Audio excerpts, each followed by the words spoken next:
మీరందరూ బాగా వినండి, బాగా నాతో చెప్పండి. గడప లోపలే మా కులం,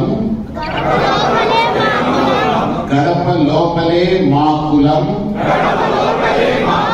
గడప దాటితే హిందువులం.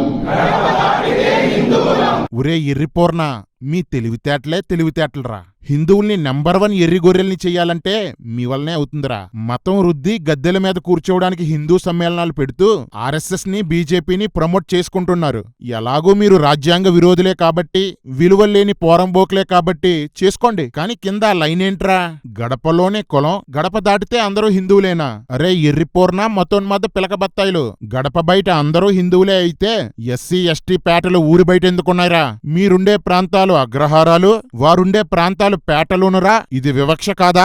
ఆఫీసుల్లో కుల వివక్ష, స్కూళ్లలో కుల వివక్ష, గుళ్లల్లో కుల వివక్ష, వీధుల్లో కుల వివక్ష, రాజకీయాల్లో కుల వివక్ష. గడప దాటితే ప్రతి చోట కుల వివక్షే కదరా. మరి గడప లోపలే కులం అంటున్నారేంట్రా?